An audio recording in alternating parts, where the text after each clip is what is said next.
कर्जत नेरूळ रस्त्यावर उभी असलेली होंडा सिटी कारमध्ये बसलेला एक माणूस आणि रस्त्यावर उभा असलेल्या माणसाच्या हातात असलेलं बेसबॉलचं दांडकं.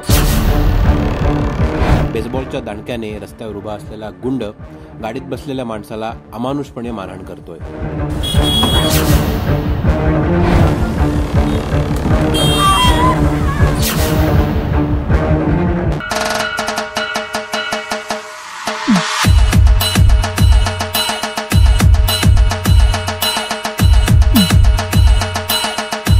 रस्त्यावर नेहमीसारखी बघ्यांची गर्दी आहे. कोणाची मध्ये पडायची हिंमत नाही. ज्या माणसाला मारहाण होतीये त्या व्यक्तीची लहान मुलं, पत्नी मारू नका अशी क्षमायाचना करताना व्हिडिओमध्ये ऐकू येते. मात्र या मुजोर हल्लेखोराने ना त्या महिलांचं ऐकलं ना लहान मुलांचं. त्यांनी त्याची मारहाण सुरूच ठेवली. शिवसेनेच्या उद्धव ठाकरे गटाच्या एका अकाउंटवरनं हा व्हिडिओ प्रसिद्ध झाला आणि लगेच गृह खात्यावर टीकेचा भडीमार सुरू झाला. महाराष्ट्रात सातत्याने घडणाऱ्या गुन्हेगारी घटना, कधी कोयत्यांचे हल्ले, कधी हिट अँड रन, तर कधी रोड रेज सारख्या भीषण घटना. महाराष्ट्रातली कायदा सुव्यवस्था धोक्यात असणारी ही परिस्थिती. अशा वेळेला राज्यभरातली गुंडागर्दी वाढत चालली असं म्हणत ठाकरे गट हा महायुती सरकारवर तुटून पडलाय. संबंधित मारहाण करणारा गुंड हा कर्जतचे आमदार महेंद्र थोरवे यांचा बॉडीगार्ड असल्याचा आरोप ठाकरे गटाकडनं करण्यात आलाय. हा व्हिडिओ व्हायरल होताच आमदार महेंद्र थोरवे यांनी तातडीने प्रसारमाध्यमांना प्रतिक्रिया दिली आहे. प्रसारमाध्यमांशी बोलताना महेंद्र थोरवे यांनी ठाकरे गटाचा दावा साफ फेटाळून लावलाय आणि मारहाण करणारा नव्हे तर मारहाण सहन करणारा हा माझा नातेवाईक आहे अशी माहिती त्यांनी दिली आहे. महेंद्र थोरवे नेमकं काय म्हणालेत ऐकूया.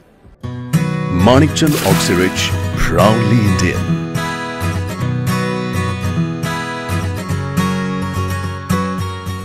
परवा नेरळ पोलीस स्टेशन हद्दीमध्ये जी काही घटना मारहाणीची घडलेली आहे त्या घटनेशी आमचा कोणत्याही प्रकारचा संबंध माझा त्या ठिकाणी नाही आहे आणि तो माझा बॉडीगार्डसुद्धा नाही आहे.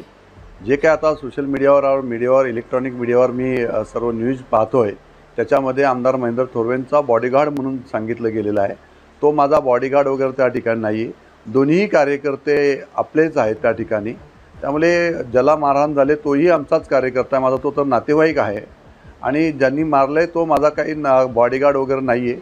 परंतु ठाकरे गटाकडनं जाणीवपूर्वक मला बदनाम करण्यासाठी त्यांनी असलेलं हे षडयंत्र आहे आणि त्यांनीच हे जाणीवपूर्वक केलेलं आहे. माझं ठाकरे गटाला जाहीर आव्हान आहे की ज्या कार्यकर्त्याला मारलेला आहे तो कार्यकर्तासुद्धा माझा नातेवाईक आहे.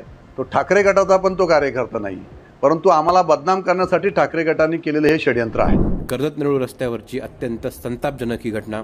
या घटनेबद्दल तुम्हाला काय वाटतं हे आम्हाला कमेंट बॉक्समध्ये नक्की कळवा आणि लोकमतचं यूट्यूब चॅनल जर सबस्क्राईब केलं नसेल तर ते आवर्जून सबस्क्राईब करा.